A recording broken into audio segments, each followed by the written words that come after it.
I welcome you all to let's rise. तो आज date है 10th ऑफ फरवरी 2023। तो स्टार्ट करते हैं आज का डिस्कशन। आज का जो डिस्कशन हम स्टार्ट कर रहे हैं कि एक काफ़ी सैड एक्सीडेंट हुआ है आंध्र प्रदेश में कि एक फैक्ट्री में कि कुछ लोग जो वर्कर्स थे फैक्ट्री में, जो काकीनाडा डिस्ट्रिक्ट है आंध्र प्रदेश के, वहाँ पे एक एडिबल ऑयल की फैक्ट्री थी। तो वहाँ पे 7 वर्कर्स की डेथ हो गई। किस वजह से हुई? एक्चुअली हुआ क्या कि जो जो जहाँ पे ये पूरा प्रोसेस होता था एडिबल ऑयल का, वहाँ पे मैन्युफैक्चरिंग का, तो वहाँ पे क्या हुआ कि आप कह सकते हैं जब साफ़ करने लगे वो स्लज, तो 2 वर्कर्स जो है वो जब अंदर गए तो उनकी वो वहाँ पे उनकी डेथ हो गई। जब उनको रेस्क्यू करने के लिए 5 और वर्कर्स थे, उनकी भी डेथ हो गई। अब ऐसी जो न्यूज़ है, आप क्या कर सकते हैं कि इसको आप एसेज में या ऐसी चीज़ों में क्या कर सकते हैं कि आप वहाँ पे कोट कर सकते हैं इनकी एग्जांपल। तो क्या हुआ था कि जो उनका हुआ क्या, एस्फिक्सिएशन। क्या होता है asphyxiation? Asphyxiation is basically the death due to lack of oxygen. ठीक है, जब सफोकेशन होने लगती है ऑक्सीजन की कमी की वजह से, क्या हुआ है, इन 7 लोगों की डेथ हो गई है। ऐसे जो इंसिडेंट्स होते हैं, काफ़ी सैड इंसिडेंट्स हैं।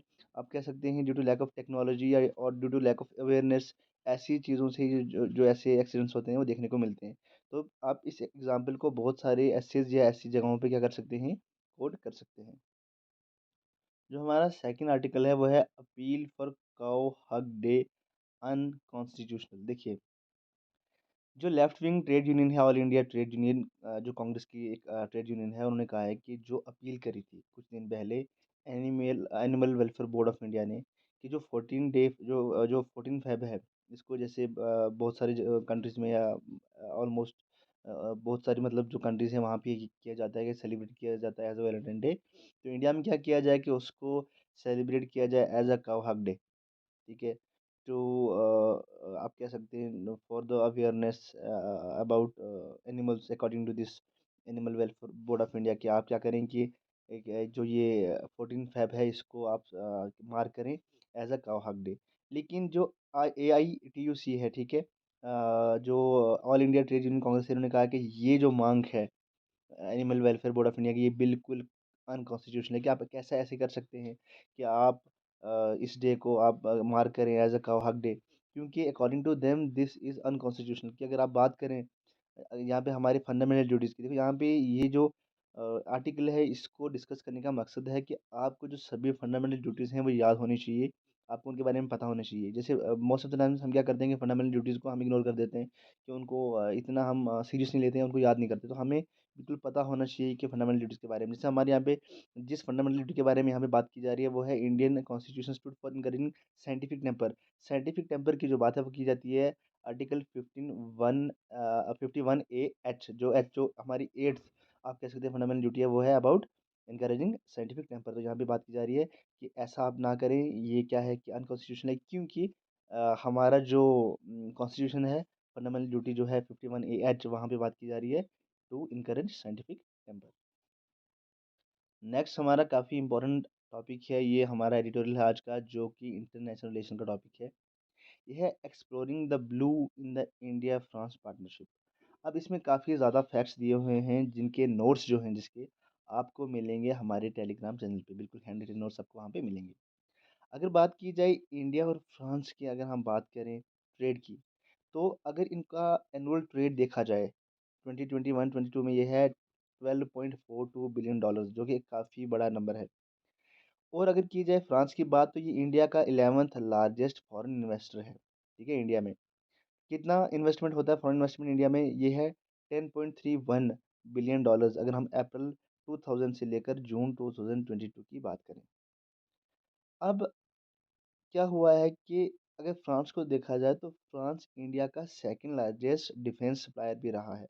हमारे पास काफ़ी अच्छी एग्जांपल्स हैं, जैसे हमने बहुत सारी एयरक्राफ्ट कैटेगरी के बारे में डिस्कस किया था कुछ दिन पहले, कि जो हमारे पास एग्जांपल है, जो फ्रेंच स्कॉर्पियन कन्वेंशनल सबमरीन्स हैं जो इंडिया में बिल्ड की जा रही हैं, जो उनका पूरा जो टेक्नोलॉजी है वो हमने कहाँ से ट्रांसफ़र करा है, वो है जो हमने ट्रांसफ़र एग्रीमेंट करा था किसके साथ, फ्रांस के साथ 2005 में।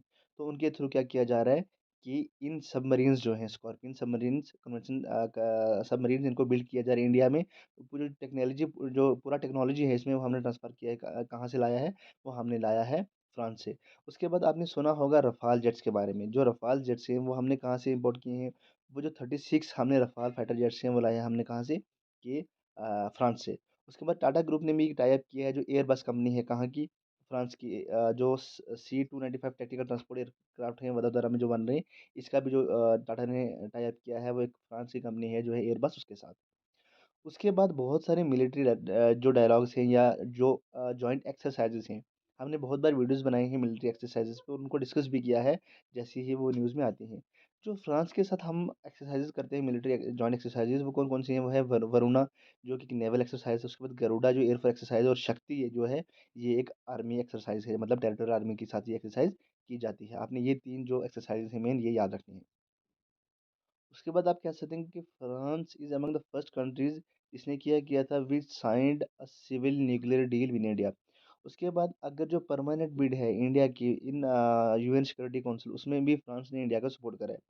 उसके बाद एक काफ़ी इम्पोर्टेंट चीज़ जिसको हम आप अपने नोट्स में मेंशन करेंगे, आपको बिल्कुल हमारे टेलीग्राम चैनल पे वो नोट्स मिलेंगे हैंड नोट्स कि न्यू दिल्ली और पेरिस मतलब इंडिया और फ्रांस ने जो जॉइंट क्लाइमेट चेंज आप कह सकते हैं जो हमारा इंटरनेशनल सोलर अलायंस 2015 में स्टार्ट करा था जिसका हेडक्वार्टर कहाँ पे है? न्यू दिल्ली में ही है। तो ये जो इंटरनेशनल सोलर अलायंस है ये किसने स्टार्ट किया था? ये हुआ था किसके बीच में? ये हुआ था इंडिया और फ्रांस के बीच में कब? 2015 में। उसके बाद अगर हम इंडिया और जो इंडो पैसिफिक ओशन है वहाँ पे भी बात करें तो वहाँ में भी इंडिया और फ्रांस का काफ़ी अच्छा एक आप कह सकते हैं कि पार्टनरशिप है। उसके बाद अगर हम बात करें इंडिया फ्रांस ने सितंबर 2022 में एग्री किया था to set up Indo Pacific trilateral development cooperation fund that will support sustainable innovative solution for countries in that region. जो इंडो पैसिफिक रीजन में जितनी भी कंट्रीज हैं इनके लिए एक फंड सेटअप किया जाएगा। अब इनमें जो तीसरी कंट्री है वो कौन सी है? वो है यूएई।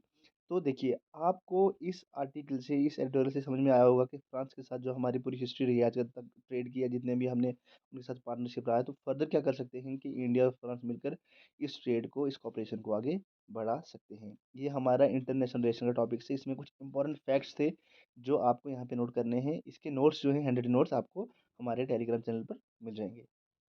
देखिए, अगर हम नोट्स की बात करें तो जैसे ही हमारा जो फर्स्ट आर्टिकल था जिसमें जो ये इंसिडेंट हुआ आंध्र प्रदेश में काफ़ी सारे इंसिडेंट जिसमें 7 वर्कर्स की डेथ हो गई, ये एक एग्जांपल है कोट करने के लिए, अगर आप चाहें तो लिख सकते हैं इसे। उसके बाद जो हमारी फंडामेंटल ड्यूटीज़ के बारे में जो पूरी 10 की 10 फंडामेंटल हमारी ड्यूटीज़ हैं, अगर आप चाहें आपको क्या करना है कि फंडामेंटल ड्यूटीज़ याद करनी है, आपने उनको नोट्स में आपने मेंशन करना है। तो जो इंपॉर्टेंट आर्टिकल्स होते हैं उनके जो आप कह सकते हैं नोट्स वो हमें आपको पीडीएफ फॉर्म में वहाँ पे प्रोवाइड करवाएँगे। आप टेलीग्राम चैनल को जॉइन करें ताकि आपको ईज़िली नोट्स मिल सकें और आप अपने नोट्स बनाएँ और उनको रिवाइज़ कर सकें। Thank you so much and take care.